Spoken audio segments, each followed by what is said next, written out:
Hello, ladies and gentlemen. It's a Ukrainian show on Pod TV. My name is Sasha Star, and our guest today is our own man in Kiev, Ivan Kucherenko. Welcome to the show, Ivan. Hello, Sasha. Hello to everyone. Glad to be here today. It was great to see you, and I know you have video for us to show. So why Yeah, don't you sure. start with that, okay? Let's start with it. Yeah. Okay.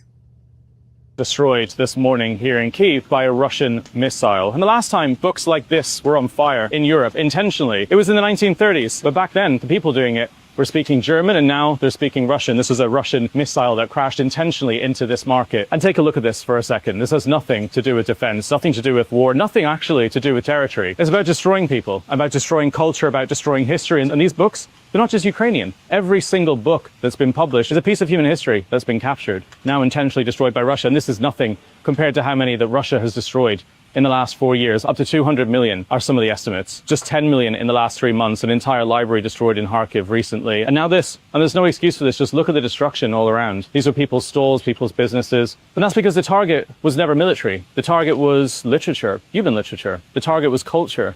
And the target was destroying people. And that shows you everything you need to know about what Russia is doing here in Ukraine. It's got nothing to do with liberating Ukraine, nothing to do with denazifying Ukraine. In fact, the people that did this are doing the exact same things that the Nazis did the last time books were burning in Europe. And there's no excuse for this, ever.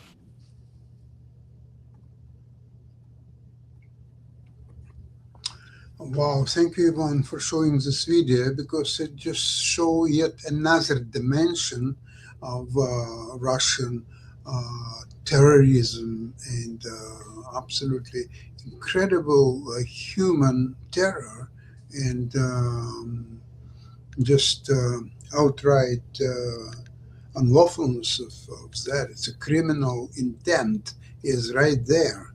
So I'm pretty sure there will be a day when Russia will answer for everything what they've done. I wish, and I wish so, and I agree with you, Sasha. And what you've seen from this video is the example of how Russia manages to rewrite actually the culture, the history. First things which Russia do on occupied territories, they're looking for Ukrainian books. They're trying to get them, to destroy them. The same like Nazis did in 1930s, actually. And then they print their own books. They print their own history. Recently, they've issued a history book for schools on occupied territories with their own version of why their so-called special military operation was launched, and that they've just taken the history, and in their version they're saying that it was Ukraine who started the war, that Ukraine was constantly striking over Russia and over occupied territories of Donbass, and that's why Russia started this war, and that's what they're teaching Ukrainian children. Actually, recently I read the news that a kid which lived on occupied Ukrainian territory joined Russian army and started to fight against Ukraine. And it was one of the first occasions of such cases when children actually which became adults during the Russian full-scale invasion on occupied territories, that Russia completely changed their identity, their understanding of the situation, of the history, of who is right and who is wrong, and they are now fighting against Ukraine. And even cannot understand that it was Russia who caused that situation. So it's terrible, and I only hope that after the end of this war, after the all so long processes of international law will come in place, and the criminal court, international criminal court, will issue the actual orders, and all Russian officials who are guilty in such policy, in such evil policy, they will be punished. I think one thing just happened in the last couple of days is that Great Britain recognizes importance of Ukraine and actually discovered that there was a great help of Great Britain to Ukraine in the drones, drones themselves, drones technology, or so on. Although Ukrainians are doing a fantastic job at it, but Great Britain is supplying heavy. It's almost like heavy planes, drones that can hit on distance of 1,500 and even 2,000 kilometers, but they're heavy structures that they can carry quite incredible structures that can hit heavily Russian targets. And some of them have been in use for some time now. And now Great Britain will tremendously increase the production of these heavy drones and giving them all to Ukraine to fight. So this is very, very important. So beside helping financially, which is European Union is doing, and some separate countries as well, Great Britain goes farther. They supply state-of-the-art, the most advanced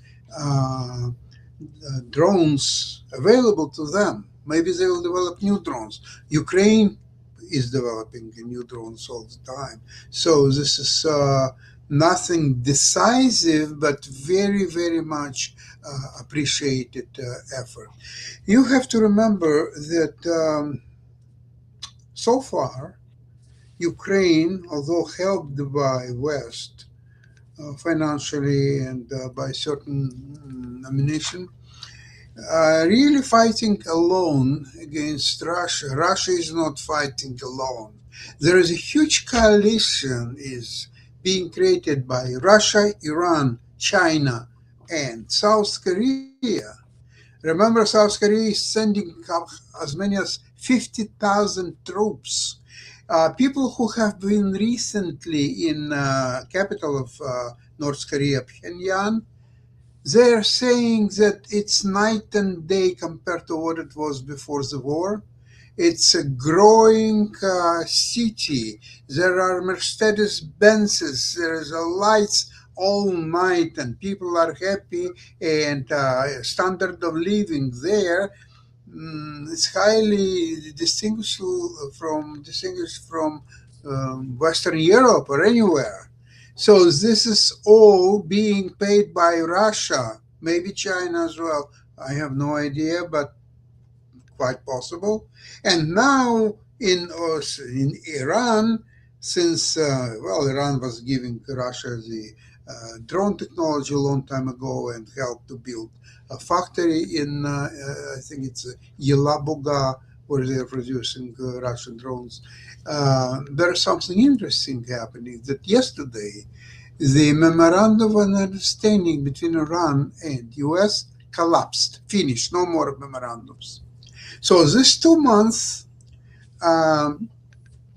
Iran used very skillfully to repair its military and completely refurbish it. And now they are preparing attack on US assets in the region. Think about that. US, with all the colossal military advantages at the beginning of the war, now They spent a lot of their ammunition there. They sent the Abraham Lincoln avia carrier back to the United States because it's almost cannot function anymore. And Iran now is going to attack U.S. targets, their clients' targets like Gulf states and so on. And I'm sure that this is all happening with the help of Russia and China. So they and North Korea, they're all acting as a coalition of countries fighting together, and West is not. US is almost abandoning its NATO. It's saying it's not going to help NATO if attacked by Russians, and all the other nonsense. There is much more than that. And of course, nobody helping US dealing with this Iranian problem, which is becoming huge problem for the United States. Essentially, unless US will use a nuclear option, US lost the war. There's no doubt about that. So whether Trump has the guts to use nuclear options, we'll see. I doubt it. What about you, Yohan? Yeah, we've seen, and what is remarkable that Iran actively helped Russia after the full-scale invasion. It was Iran who provided Russia with the Shahed drones and with the technologies of their manufacturing, and helped Russia to build factories which are now producing Shahed drones, which are each day bombing and attacking Ukraine. And now Russia actually is giving Iran their debts, and they're producing, according to the latest information from the European Intelligence Society, Russia is providing Iran with the explosive materials. They're assisting Iran in rebuilding their military and weapon producing infrastructure after attacks of United States and Israeli. So it's a kind of alliance, and that Trump administration refuses to accept and refuses to claim that Russia is assisting Iran, and Russia is actually the enemy of the United States. Is really stupid in my opinion, and it will lead that Russia will feel themselves more and more unpunishable. That they're supporting Iran with explosive materials. Then probably they will assist Iran with some weapons, and in one day maybe they will openly join Iran in attacks over United States and their allies in the Gulf area. The same as North Korea. First of all, North Korea started with sending some troops to Russia to help them kick Ukrainian troops off the Kursk region when after the successful Kursk campaign. And that actually came without any significant reaction from the Western countries. And after that, Russia and North Korea understood that, okay, they can proceed with their cooperation. And now North Korea is sending the artillery troops with the rocket systems, according to the Ukrainian intelligence, and that they actually plan to use them to attack Ukrainian territory directly. But I'm not sure how the Western countries and the United States can react, and whether they will react in some way in this situation. And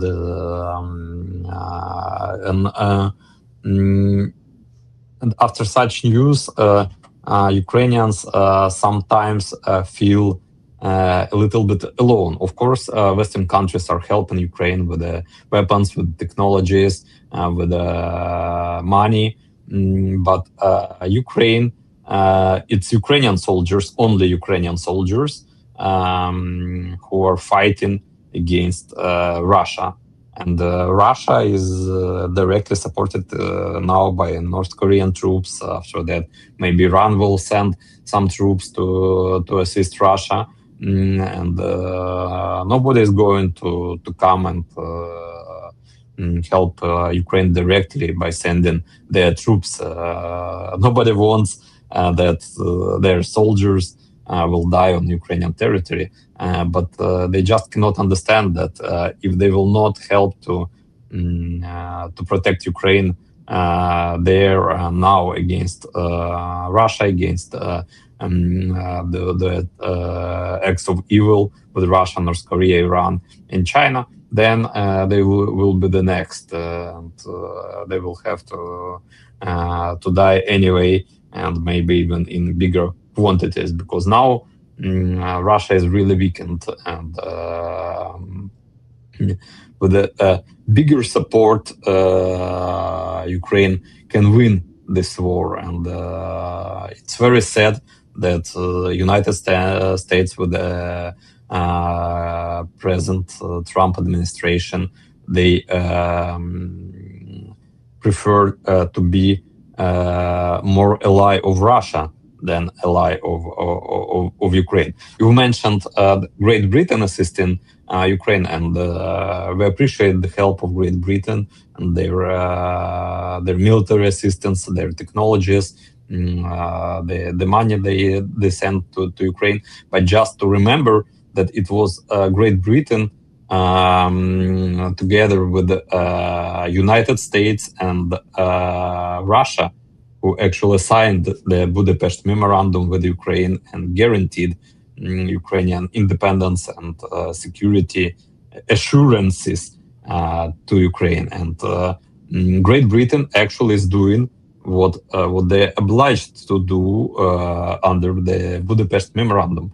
Of course, if those security assurances and that Budapest Memorandum were written more exactly, it is obvious that those countries who guaranteed Ukrainian independence should send troops directly to Ukraine to help Ukraine fight against the invasion. Of course, Russia obviously would not send troops to fight against themselves. They are sending troops, but with other purpose, unfortunately. So it's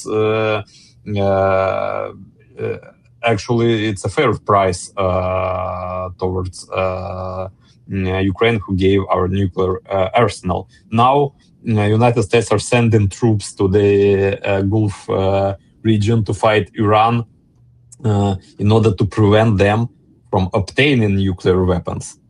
And Ukraine gave our nuclear weapons. We've received those security assurances from United States, Great Britain, and Russia. And after that, what? Russia invaded Ukraine.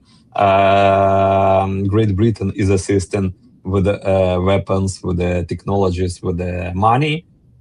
United States, under Trump administration, they are not actually fulfilling any promises or the Budapest Memorandum. The trade in weapons, European countries are paying money for that. They're trained in intelligence data. Someone is paying for that. Elon Musk is trading Starlink access. Poland is paying 50 million euros per month for access for Ukraine for Starlink. But what about security assurances and security guarantees? It's a very unfair deal, I think, and other countries are obviously looking on that, and in future it would be more and more difficult to prevent other countries from developing their nuclear programs because they see what happened with Ukraine. They're seeing what is happening with Iran, actually, and they see the reaction of the United States, of the European countries, of those who guaranteed Ukraine the sovereignty and help in exchange of Ukrainian nuclear arsenal. And they say, okay, those paperwork actually is not working. Those pieces of paper are the price is nothing, and better for us to develop our own nuclear programs and get our own nuclear weapons, and it will be a real guarantee for us that other country will not attack us. The problem of dealing with Americans, and there was so much talking about that U.S. will provide some guarantees to secure peace with Russia and so on. The problem is that Americans are screwing their friends and enemies just as well. And it's not just by accident, it's their intent. And how I discovered that? I discovered that on one of our programs on Pod TV, when the man in charge of the program at the time, the Economic Monday, he said that, look, yes, they signed something, but it was a memorandum that had to then be ratified over here and over there, and so on. And because it hasn't been ratified, so it's just a piece of paper. It was not a treaty, it was a piece of paper. So intend to sign, not to ratify. So later they will say it's nothing, it's a piece of paper. So this is how you have to understand when you're dealing with American crooks. Be very careful, because they will screw you. That doesn't matter you're a friend or you're a foe. Now look at this memorandum with Iran, signed by Trump himself on June 17th. Next day, they already started wavering away from the memorandums and say, this is not right, we didn't agree to that, or it wasn't part of the memorandum, but it should be, and so on. They started kind of, okay, we know what's happened. Yesterday, it expired. There is no more memorandum. So now Iran can prepare a full-scale attack. They were preparing for 2 months. They got Americans for thinking, oh, we are screwing them, we're not going to agree to that. In the meantime, they gave them time to repair their military, with the help of Russia, actually. From Russia, from China. Of course, they have now reached a situation where they are going to dictate what's happened in the Strait of Hormuz, not United States. And maybe it's a good lesson for the United States. Maybe after that, especially if Republicans will lose this upcoming midterm elections, maybe it will be more reasonably behaved country than it is now. That's really my hope, and that's what I really think. Now, Russians also became very much aggressive toward Europe, in the Baltic Sea, and everywhere they show their latest warships near a German island, and demonstrated their power there, and so on. And it seems to me, the strategy is very simple. If Russia, Iran, China, North Korea, if they will become like a united mechanism working together and inflicting all kind of nonsenses around the globe, eventually West will just get tired of all that. You say, hell, leave us alone. Don't do that to us. We are not going to do anything hostile to you. Let's live in peace. We love you. You love us. Let's come back together to what's happened after the Second World War. after the Cold War, so on. Now, one problem for them is Ukraine. And Great Britain now recognize that Ukrainian sky and Western sky is almost the same thing. So if Russians can penetrate Ukrainian sky, they don't have to stop there. They can continue on to Western Europe, and some Russians have drones that can reach London. And They're actually already reaching. The Russian drones flying in Romania. There are Russian missiles flying in Poland, and the NATO actually is not going to shut them down. They're letting Russia to actually try the NATO, and according to the latest intelligence data, Putin is really deep thinking about the plans how to ruin NATO and the European Union. He obviously understands that with such weak reaction, when he can easily send his drones and missiles directly in the sky of the European countries, of the NATO sky, and they even are not shot down, then he can do anything. And another missile obviously will just attack some military bases, and he will say, but this is the base from which NATO is sending weapons to Ukraine, so it's a legitimate target for the Russia to attack such bases. And what would be the reaction of NATO? They will say, okay, yeah, we are sending military aid to Ukraine, we are sending weapons to Ukraine. Russia can attack our military bases. It's their right. It's bullshit. When Russian missile is in the sky of the NATO country, it should be shot down. Otherwise, Russia will send more and more missiles, more and more drones, and they will just sit and wait and see how far those missiles and those drones can fly, and maybe what can they destroy, and what the reaction from the NATO, from the European countries would be. And without a very strong and powerful reaction from NATO, Russia will continue provoking in such a hybrid manner. It's what they're actually it's KGB tactics, and let's not forget that Russian Tsar is a former KGB agent.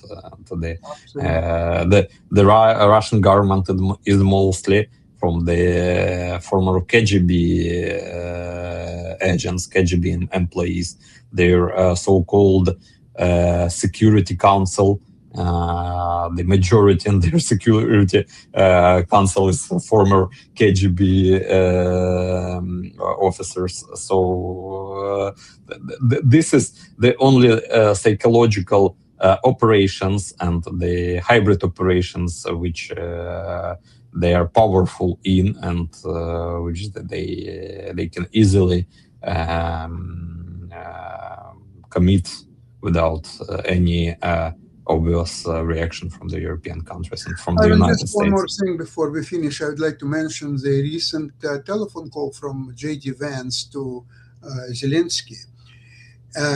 He phoned to ask Zelensky, after successful attacks against Novorossiysk, to protect the oil that is being carried for American oil companies from Novorossiysk, and not to bomb these things. So this actually evidence that American oil companies are doing business with Russia. So how dare you are saying that you are going to provide sanctions against Russia and no Russian oil will be ever be sold on the world markets, and at the same time right now you're urging Ukrainians not to attack Russian tankers that carry oil for American companies. Horrible, horrible, horrible. This is what it means to deal with American crooks. And unfortunately, today's American administration run by crooks. Unfortunately, but I have to admit it. Hopefully, it will change in a couple of months. Ivan, thank you very much for today's program, and we'll see you hopefully on Friday, same place, same time. Bye bye, everybody. Thank Slava you. Ukraini. Bye-bye. Героям слава. Thanks.